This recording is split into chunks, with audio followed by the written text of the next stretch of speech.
이 시간 우리에게 주시는 하나님의 말씀 누가복음 17장 11절에서 19절의 말씀입니다.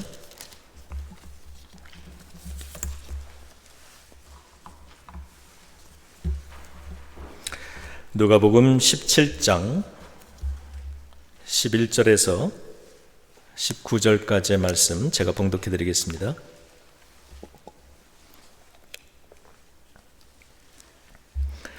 예수께서 예루살렘으로 가실 때에 사마리아와 갈릴리 사이로 지나가시다가 한 마을에 들어가시니 나병 환자 10명이 예수를 만나 멀리 서서 소리를 높여 이르되 예수 선생님이여 우리를 불쌍히 여기소서 하거늘 보시고 이르시되 가서 제사장들에게 너희 몸을 보이라 하셨더니 그들이 가다가 깨끗함을 받은지라.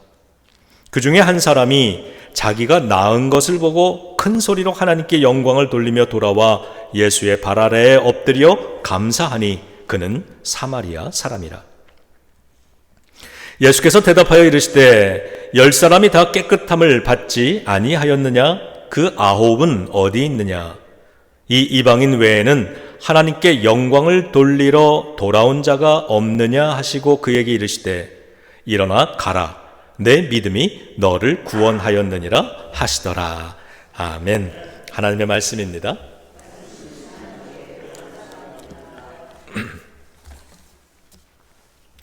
오늘 이 본문 말씀은 연말에 읽고 묵상하면서 우리의 삶을 점검하기에 참 좋은 그런 말씀입니다.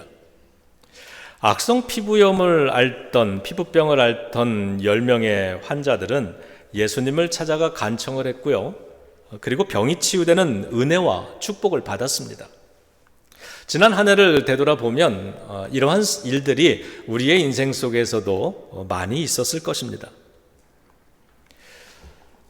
이 10명의 사람들의 절대 다수는요, 병 고침 받은 건 대단한 일로 여겼지만 그 은혜를 베푸신 예수 그리스도를 중요하게 여기지 않았습니다. 고통이 해결되고 문제가 해결된 것에 주목하다가 예수 그리스도를 잊어버렸습니다. 연말에 우리들의 모습에서 이런 실수가 없기를 주님의 이름으로 축복합니다. 자, 오늘 본문 말씀 보면 오늘 본문은 예수님의 여행 경로 이야기로 시작을 합니다. 목적지는 예루살렘이었다고 말합니다. 그리고 예수님이 예루살렘에 가기 위해 선택하신 경로는 사마리아와 갈릴리 사이의 길이었다. 자, 이렇게 기록하고 있습니다. 여러분 아시듯이 그 당시에 이스라엘의 북쪽에서 남쪽으로 또는 남쪽에서 북쪽으로 이렇게 왕래할 수 있는 코스는 두 가지가 있었죠. 하나는 동편에 있는 요단강 줄기를 따라서 올라가는 길인데 이 길은 조금 돌아가는 길이었고요. 유대인들이 선호하던 길이었습니다. 또 하나의 길은 그냥 돌아가지 않고 직선으로 사마리아 땅을 통과해서 가는 길입니다. 이 길은 지름길입니다. 하지만 유대인들은 혐오해서 꺼리는 길입니다. 지금 예수님이 사용하시고 선택해서 가는 길이기도 합니다. 성경에 보면 예수님은 이 두 길을 모두 사용하셨습니다. 어느 길을 가시든지 우리들에게 들려주실 귀한 사건을 만드셨는데요. 요단강 줄기를 따라서 이 돌아가는 코스를 선택하셨을 때에는 삭개오를 만나셨고 선한 사마리아인의 이야기를 들려주셨습니다. 그리고 사마리아를 관통해 가는 코스를 선택하셨을 때는 수가성의 우물가에서 만난 여인의 이야기를 우리들에게 들려주셨습니다. 이 모든 만남 모두 예수님을 통해서 구원을 받고 그 삶이 변화되었다는 사건, 그러한 이야기, 그러한 증거들입니다. 그리고 오늘 예수님은 또다시 사마리아와 또 갈릴리 사이의 길을 선택하셨는데 이때는 10명의 나병 환자를 고쳐주시는 이야기를 우리들에게 들려주고 계시는 겁니다. 지금 예수님이 서 계시는 이 지역은요, 과거 구약의 역사를 되돌아보면 이스라엘이 남과 북으로 분단되어 있을 때의 북이스라엘 지역입니다. 여러분 아시듯이 북이스라엘은 이스라엘의 지파가 12개였죠. 12개 중에 10개의 지파들이 연합해서 만든 왕국이 북왕국 이스라엘이었습니다. 그리고 북왕국이 멸망을 하게 되는데, 이 멸망을 했을 때 10개의 지파들은 모두 아시리아의 포로로 끌려가 그곳에서 흩어져 살게 되었습니다. 당연히 이방 땅에서 이방 문화와 이방 종교에 동화되어 살아갈 수밖에 없었던 역사, 그 현장입니다. 또한 지금 예수님이 서 계시는 자리에서 동편 방향을 바라보면 요단강이 보입니다. 그 요단강 건너편은 데가볼리 지역이다 이렇게 불렸습니다. 이 데가볼리라고 하는 말은 헬라어로 10개의 도시들 이런 뜻입니다. 실제로 그 지역에는 10개의 큰 도시들이 흩어져 있었고 그것을 다 묶어서 데가볼리다 이렇게 불렀습니다. 예수님께서 사역하면서 가끔 이 데가볼리 지역에 가시기도 했습니다. 오늘 이 역사적인 지형적인 두 가지 이 사건을 염두에 두고 보면 오늘 예수님의 이 본문의 가르침의 뜻을 우리가 더 명확히 알 수 있을 겁니다. 오늘 본문에서 예수님은 지금 10명의 나병 환자를 고쳐주셨는데 이 열이라고 하는 숫자는 방금 설명드린 그 열이라고 하는 숫자들과 관련이 있을 겁니다. 10명의 나병 환자를 고쳐주셨는데 그 중에 한 사람, 더군다나 그 한 사람이 이방인입니다. 그 한 사람의 환자만이 예수님께로 돌아와서 감사와 찬양을 드렸다는 이 이야기, 이건 우연히 되어진 일이 사건이 아닌 것입니다. 이 10명의 이 나병 환자들은 어쩌면은 이방 땅으로 흩어져 살아가고 있는 하나님의 자녀들, 10개의 지파들, 그들이 모두 하나님께로 돌아오기를 바라시는 예수님의 소망의 대상일 겁니다. 그리고 이 돌아온 한 명의 나병 환자가 이방인이었다는 사실을 통해서 저 동편 데가볼리 지역의 10개의 도시에 살고 있는 그 많은 이방인들, 그들도 하나님께로 돌아올 수 있다라고 하는 그런 희망의 메시지를 우리 세상을 향해서 들려주고 있는 것 아니겠습니까?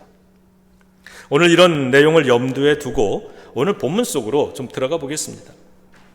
예수님은 그곳에서 한 마을로 들어가셨습니다. 그런데 거기서 나병 환자 10명이 예수님을 만나기 위해 찾아온 겁니다. 그런데 그들은 멀리 서서 예수님께 소리를 높여서 이야기를 했다고 오늘 본문이 기록을 합니다. 왜냐하면 이 나병 환자들은 법적으로 사람과 접촉하면 안 되었기 때문에 저 멀리서 주님을 부를 수밖에 없는 것이었습니다. 멀리 서서 예수님에게 소리를 높여 말했다. 여러분, 소리를 높였다라고 하는 말 주목해 주시기 바랍니다. 이 나병에 걸리면 성대의 근육이나 조직도 망가진다고 합니다. 그래서 큰 소리를 낼 수가 없습니다. 10명의 환자들이 중증이었다고 가정한다면 그 사람들은 저 멀리서 주님을 향해 우리처럼 큰 소리로 그렇게 외칠 수 있는 그런 형편의 사람들이 아니었던 겁니다. 그래서 그들은 소리를 높여 주님을 불렀습니다. 그게 최선입니다. 아마도 소리를 조금 높이기 위해서 그들은 고통을 견디며 힘을 짜내야 했을 겁니다. 그렇게 해서 10명의 환자들이 외친 말은 예수 선생님, 우리를 불쌍히 여겨주세요 였던 거죠. 어쩌면 지난 1년을 되돌아보면 여러분이나 우리의 인생 삶 속에 이와 같이 힘을 짜내어서 겨우 큰 소리도 외치지 못할 정도로 겨우 할 수 있는 소리를 높여서 주님 앞에 주님 나를 긍휼히 여겨주세요, 나를 도와주세요 이렇게 기도할 수밖에 없었던 상황들이 많이 계셨을 것이라고 생각합니다.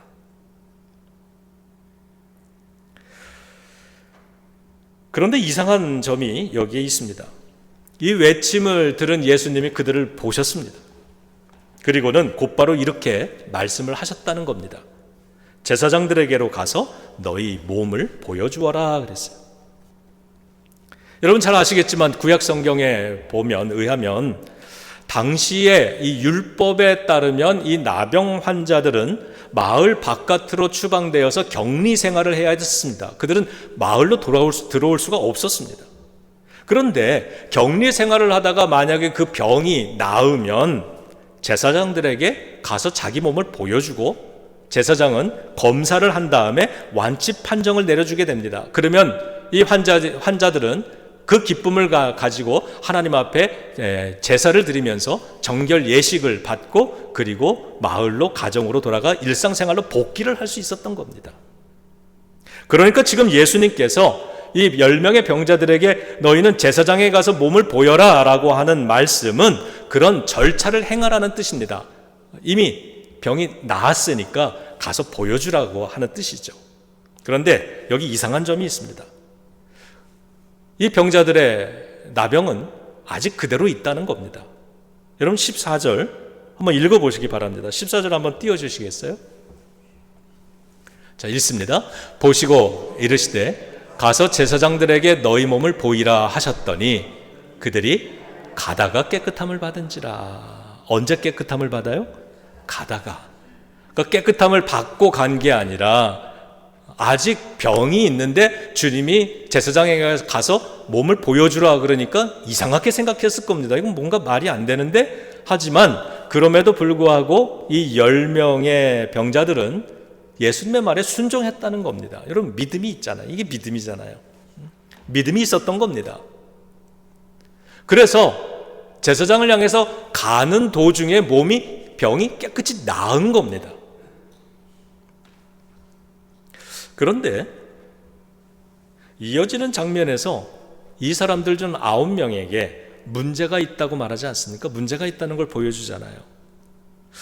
믿음은 있는데, 더군다나 그게 보통 믿음입니까? 이런 믿음조차도 갈급하지 않으면 나올 수 없는 믿음이죠. 여러분 인생 살다 보면은 어려움은 없으면 좋겠지만 어려울 때만 드릴 수 있는 나오는 기도가 있어요. 평안할 때는 나오지 않는, 좀처럼 나오지 않는 기도가 있단 말이에요. 어려울 때만 이렇게 소리를 높여서 외칠 수 있는 그 울부짖음이 있지 않습니까? 고난의 때에만 나타나는 믿음이 있단 말이에요. 평소에는 믿음이 없는 것 같이 보이던 사람도 어려움을 닥치면 야, 저 사람이 믿음이 저렇게 훌륭했구나, 깊었구나, 우리 종종 보게 됩니다. 이 사람들 10명, 그 정도도 굉장히 훌륭한 믿음인데 이어지는 장면에서 문제가 있다라고 이야기를 합니다. 뭐가 문제였을까? 계속 이어지는 장면에서 우리는 그 답을 찾을 수가 있죠. 병이 나은 10명 중에 오직 한 사람만이 병이 나음을 확인하고 그 자리에서 하나님께 영광을 돌렸다라고 얘기를 합니다. 구체적인 내용은 기록이 되지 않지만 내가 그 사람이었다면 나는 와, 하나님 너무너무 감사합니다. 세상의 의사들도 고칠 수 없는 이 병을 하나님께서 고쳐주셨습니다. 하나님 감사합니다. 영광 받으시옵소서. 아마 이런 찬양을 계속 드렸을 것 같아요. 그리고 오늘 불렀던 이런 찬송 기억나면 주님의 사랑이 나를 숨쉬게 합니다. 이런 찬양을 드렸겠죠. 15절 16절 우리 띄워주시면, 자, 그 장면을, 그 감격을 한번 느껴보면서 우리가 큰 소리로 같이 읽습니다. 시작. 그 중에 한 사람이 자기가 나은 것을 보고 큰 소리로 하나님께 영광을 돌리며 돌아와 예수의 발 아래에 엎드려 감사하니 그는 사마리아 사람이라. 아멘. 여기 보시면 이 사람이 하나님께 영광을 올려드리는데 큰 소리로 이렇게 얘기합니다. 큰 소리로. 아까 병이 있을 때는요, 소리를 높여서 낼 수 있는 최고의 소리로 주님을 불렀지만 병이 낫고 나니까 큰 소리가 나오기 시작을 했어요. 여러분 우리가 어느 때나 어려울 때도 하나님께 찬양하고 기쁠 때도 찬양을 하죠. 어느 때나 찬양을 하는 게 크리스찬입니다. 어려울 때는 어려운 대로 감사 찬양을 올리고 또 일이 해결되고 응답받고 좋은 일이 생기면 그 기쁨을 가지고 찬양하고, 그런데 이 찬양의 내용이 달라야 되지 않겠습니까? 아플 때, 어려울 때, 힘들 때는 큰 소리를 좀 높여서 쥐어짜듯이 그렇게 기도하고 찬양했다면, 해결이 되고 기쁜 일이 있고 감사할 일이 생기면 목소리를 최대한 높여서 큰 소리로 하나님께 찬양하는 게 맞는 겁니다. 지난 한 해를 되돌아보면 어려웠던 그 순간에 드렸던 감사도 물론 있겠지만요, 그것이 내가 극복이 되고 견뎌내고 해결이 되고 하나님의 은혜를 경험했다고 생각이 되시면, 오늘은 그때의 수준이 아니라 소리를 더 높여서 더 큰 소리로 하나님께 더 귀한 예배를 드려야 되는 줄로 믿습니다.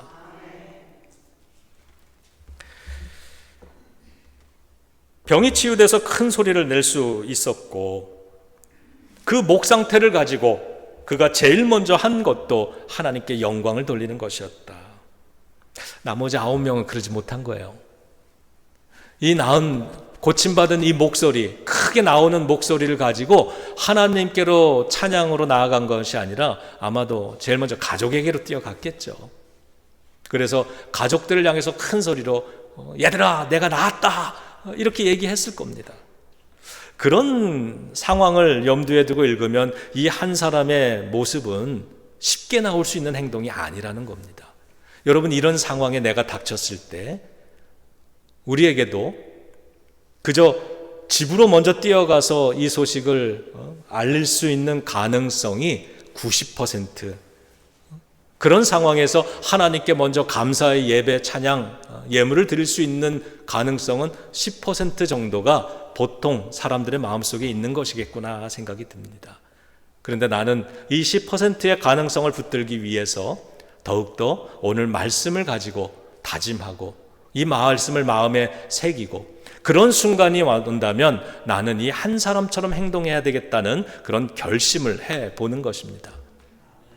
그렇다면 오늘 이 연말 마지막 송년주일 예배, 여러분 그런 자리가 돼야 되지 않겠습니까? 이 한 사람은요, 병이 나은 것에서 멈추지 않고 하나님께 영광 돌리는 것에 그치지 않고 예수님께로 돌아왔다는 겁니다. 아니, 이 좋은 소식을 가족들한테 달려가서 빨리 전하고 싶을 텐데 그러기보다는 교회로 왔다는 거예요. 우리식으로 얘기하면 집으로 가지 않고, 그리고 이 자리에 엎드려서 주님 앞에 감사합니다, 이렇게 기도했다는 거죠. 병이 나은 그 감격, 기쁨에서 멈추지 않고 예수님께로 돌아와서 주님 발 아래 엎드려 감사합니다라고 말했던, 인사한 이 한 사람.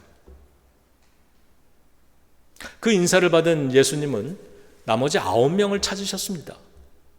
10명이 다 고침받았을 텐데 나머지 9은 어디 있느냐 찾고 계시는 거죠. 여러분, 이 말씀 우리에게 들려주는 말씀이라고 저는 믿습니다. 얘들아, 너희 중에 9은 어디 있느냐. 제가 이 말씀을 저에게 적용해 보면 이렇게도 해석이 들려집니다. 성호야, 내가 지난해 10번을 도와줬는데 9번의 감사는 어디 갔느냐.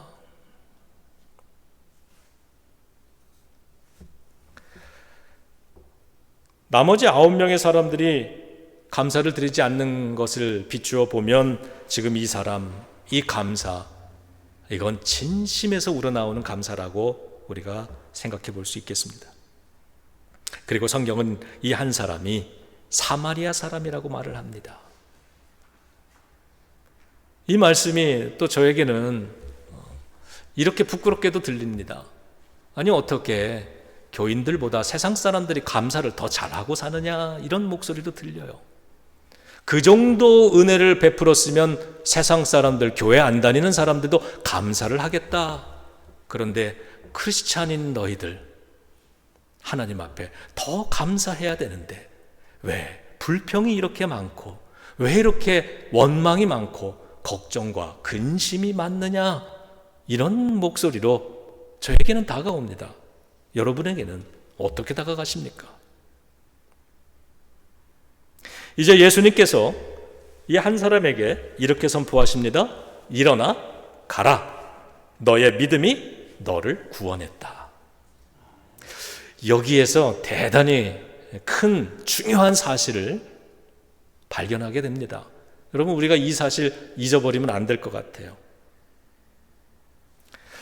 병이 고쳐진 것에 그치지 않고 그는 지금 이 순간 영혼까지 구원이 되고 삶이 영혼이 치유되었다는 겁니다. 그냥 간 9명은 병은 고침받았을지 모르지만 이 돌아와서 하나님께 예배 영광을 돌리고 감사를 표현했던 이 한 사람에게는 구원이 주어지고 있다는 사실입니다. 일어나 가라. 너의 믿음이 너를 구원하였다.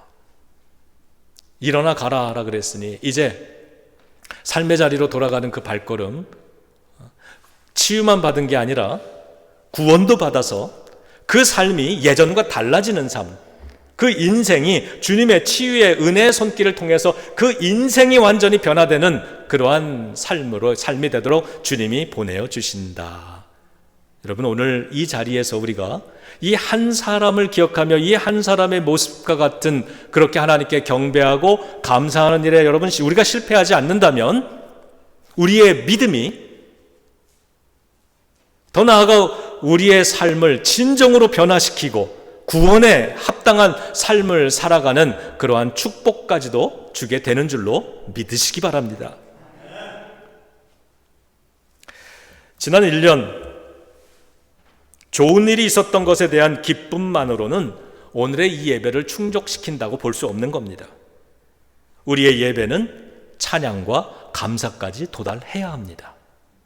그런 예배의 마음과 자세를 우리가 가지고 오늘의 예배에서 이 한 사람 같은 모습으로 실패하지 않을 때 우리는 이 예배를 통해서 주님이 베풀어 주시는 구원에 합당한 삶으로 나아갈 수 있게 되는 것입니다. 그것이 주님께서 우리에게 바라시는 진정한 믿음의 모습인 거죠. 오늘 주님은 우리에게 이 말씀을 하고 들려주고 싶으셔서 지금 애타는 심정으로 아마 이 예배 시간 우리 앞에 서 계시는 것이라 믿습니다. 가라. 너의 믿음이 너를 구원하였다. 이제 이 예배를 마치면 이제 삶의 자리로, 인생의 자리로, 가정으로 돌아가라. 그 자리에 어려움이 있었더라도 이전 같지 않을 거야. 왜? 이제 내가 너에게 구원을 베풀었으니 네가 돌아가는 삶의 그 자리는 예전과 같지 않을 것이다. 내가 너와 함께하리라. 구원의 능력으로 너를 도우리라. 작년에, 벌써 재작년인가요? 재작년 12월에 시작을 했으니까 작년 한 해가 지나가면서 우리 교단 탈퇴를 시작하면서 첫 시간을 어떻게 보냈나. 작년이, 그러니까 올해 초죠. 그때에 하나님께서 주시는 그 말씀과 또 감동과 명령을 따라서 순종하고 출애굽의 본문으로, 그리고 광야 40년의 본문, 그것을 가지고 우리 희망을 선포하고, 그리고 하나님이 우리를 가나안 땅으로, 약속의 땅으로 분명히 이끌어 주실 겁니다. 들어가게 해 주실 겁니다. 자, 이런 말씀을 선포하며 올해를 시작을 했었어요. 그리고 하나님께서 그 말씀대로 우리를 정말 이건 이해할 수 없는 기적 같은 그러한 은혜를 베푸셔서 우리 교회가 탈퇴를 하게 되었습니다. 여러분, 이제쯤이면 뭐 인터넷에 다니는 이야기들 다 보셔서 아시겠지만 그런 이야기들 현실에 비추어서 보면 우리 교회에 이루어진 일은요 정말 기적입니다. 이제 아시죠? 이미 알고 계실 거라 생각합니다.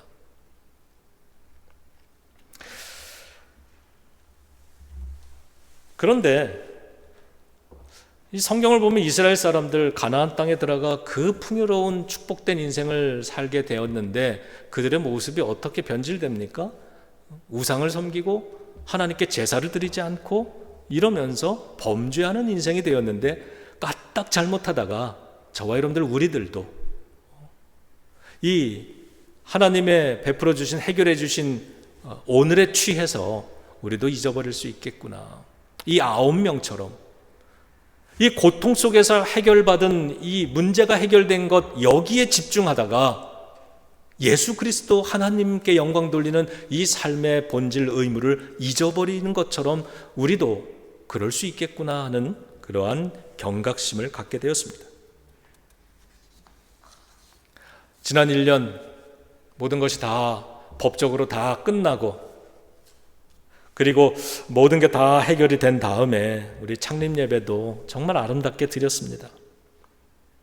이 창립 예배를 드리면서 좀 그랬으면 좋겠다는 마음이 처음부터 오직 하나, 우리가 새롭게 창립됐다 혹은 뭐 탈퇴가 되었다, 우리 기도가 응답되었다, 이러한 사실, 이런 팩트, 이것보다도 하나님이 이 일을 행하셨다는 이 사실이 이 창립 예배를 통해서 동네에 있는 목사님들이나 찾아오는 손님들이나 이 지역사회에 우리가 좀 들려주고 싶었어요. 보여주고 싶었어요.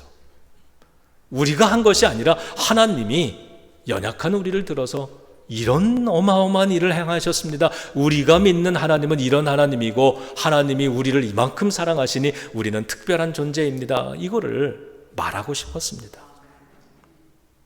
그리고 오늘 이 말씀을 여러분들과 나누면서 저는 목사로서 이러한 다짐을 해봅니다. 구약 성경을 읽어보면 주님 하나님께서 끊임없이 이스라엘 백성들에게 명령하시는 내용이 있어요. 반복되는, 가장 많이 나오는 이야기가 뭐냐 하면 하나님께서 너희 선조와 너희들에게 베푼 은혜를 기억하라라고 하는 겁니다. 기억하라. 그 은혜의 스토리를 기억해라. 그리고 너희들은 가르쳐라. 그리고 그것에 오늘 감사하며 살아라. 이 세 가지를 지속적으로 요구하십니다. 그래서 저는 이렇게 다짐해 보는 겁니다. 여러분, 귀에 못이 박히도록 내가 계속 말을 해야 되겠구나. 잊어버릴만 하면, 그 감동이 사라질만 하면, 오늘의 새로운 문제 때문에 그 은혜의 기억이 가물가물해질만 하면, 그러면 우리 정신 번쩍 차립시다. 이런 마음으로 여러분, 또 저 얘기, 또 저 소리, 이젠 다 아는 거 좀 그만했으면, 목사님 좀 그만 좀 하셨으면 좋겠습니다 할 때까지 그렇게 여러분들이 반응을 하시더라도 성경의 가르침에 순종해서 끊임없이 얘기하고 끊임없이 기억시키고 끊임없이 오늘 감사하는 그러한 역할을 감당해야 되겠다 다짐을 해봅니다. 그게 하나님의 은혜에 머무를 수 있는 길이고, 저와 여러분들이 오늘 고침받고 하나님 앞에 영광 돌리고 예수님께로 찾아와서 감사의 인사를 엎드려서 드렸던 이 한 사람이 이제 평안히 가라, 너는 너의 믿음이 너를 구원했다라고 하는 이 한 명의 주인공이 될 수 있는 길이기 때문에, 그렇게 믿기 때문에 오늘부터 저와 여러분들 우리 계속해서 이 이야기, 지난 한 해뿐만이 아니라 우리의 평생의 믿음의 길에 하나님이 어떤 일을 행하셨는지를 여러분 귀에 못이 박히도록 자녀들에게 들려줄 수 있어야 되겠습니다. 그 귀에 못이 박히도록 우리가 계속해서 간증해야 되고, 매주일 예배 시간마다 찬양을 부를 때 가사의 내용은 다르겠지만 거기에 주님 앞에 그 고백을 또 다시 드리고 다시 드리고 다시 드리면서 이 찬양 가사가 나의 이야기, 나의 고백이 되도록 한다면 주님께서 매주일 예배를 통해 우리를 그와 같이 축복하고 보내시리라 믿습니다. 너의 믿음이 너를 구원했다. 일어나 돌아가라. 그러면 그 한 주간 우리의 가정에 돌아가고 직장에 돌아가고 사회생활로 돌아갈 때에 그곳에서 우리는 구원받은 그 능력을 가지고 그 믿음으로 넉넉히 이기면서 하나님께 영광 돌리는 삶을 지속해 나갈지라 믿습니다. 여러분, 오늘 감사의 조건들 보통은 그러잖아요. 이 시간 되면 감사의 조건을 떠올리세요 그러죠. 그런데 오늘 말씀에 비추어 보니까 오늘 적어도 우리 예비교회 이 마지막 송년주일 예배 자리에서 감사할 수 있는 조건들, 감사할 만한 사건들, 이 자체는 별로 중요하지 않구나라고 하는 걸 깨닫게 됩니다. 정말 중요한 건 그 일들을 통해서 하나님을 경배하고 예수 그리스도께 감사하는, 이것이 정말 핵심이구나라고 하는 사실을 깨닫게 됩니다. 여러분, 오늘 남은 시간 별로 안 남았는데 예배 끝나기 전까지 하나님께 여러분의 최선의 감사를 드려보시기 바랍니다.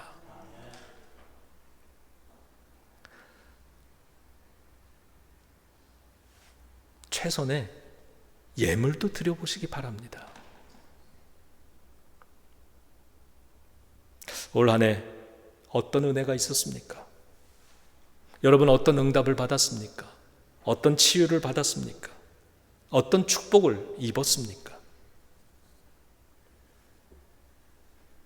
그 스토리를 가지고 오늘 이 자리에 모인 여러분, 지금 이 예배의 자리에서 우리 예수님께서 찾으셨던 나머지 9명이 아니라 돌아와 구원받은 한 명의 주인공의 모습으로 이 자리를 끝까지 지키시기를 우리 주 예수 그리스도의 이름으로 축원합니다. 이 본문 말씀 다시 듣고 함께 기도로 마치겠습니다.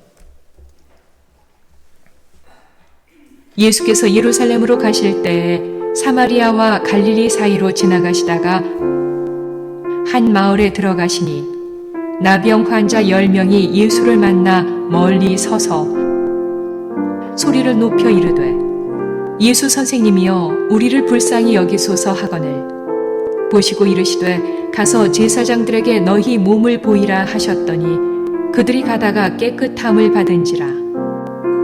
그 중에 한 사람이 자기가 나온 것을 보고 큰 소리로 하나님께 영광을 돌리며 돌아와 예수의 발 아래에 엎드려 감사하니 그는 사마리아 사람이라. 예수께서 대답하여 이르시되 10사람이 다 깨끗함을 받지 아니하였느냐? 그 9은 어디 있느냐? 이 이방인 외에는 하나님께 영광을 돌리러 돌아온 자가 없느냐 하시고 그에게 이르시되 일어나 가라 네 믿음이 너를 구원하였느니라 하시더라. 아멘. 기도하겠습니다. 하나님, 오늘 지난 한 해의 삶의 은혜의 이야기들을 기억하며 돌아와 감사하며 찬양을 올린 이 한 명이 되어서 이 자리를 지키게 하시니 감사를 드립니다. 아직 우리 안에 믿음으로 해결받아야 되는 문제가 있기 때문에 이 예배를 마치고 다시 주님 믿음으로 나아가기를 원합니다. 주님 앞에 이 예배의 자리를 통해서 하나님 이런 어려움이 있는데 주님 해결해 주세요. 고쳐 주세요. 우리의 소리를 높여서 하나님 앞에 기도를 드리고 아직 그 문제가 해결된 건 아니지만 해결될 것을 믿으며, 아니 기도할 땐 이미 해결받은 것을 믿고 기도하라고 하신 주님의 말씀 기억하면서 이미 해결받음을 믿고 삶의 자리로 돌아갈 때에 주님께서 이번 한 주간 동안 10명의 환자들이 고침받은 것처럼 이 문제 속에 역사해 주실 줄로 믿습니다. 그렇게 되면 기뻐하는 것으로 끝나지 않고 반드시 주님께로 이 자리로 돌아와 다음 주일 하나님 이렇게 주님의 은혜로 해결받았습니다. 기도 응답을 이렇게 받았습니다. 주님 감사합니다. 하나님께 영광과 감사를 올릴 수 있는 저희들이 또한 되게 하여 주시옵소서. 매 주일의 삶, 매 주일의 예배가 그러한 자리가 될 수 있기를 원하오니 주님 올해에도 그리하신 것처럼 내년 한 해에도 오늘의 본문 말씀이 매 주일마다 이루어지는 그러한 우리 예비교회 되게 하여 주시옵소서. 예수님의 이름으로 간절히 기도드립니다. 아멘.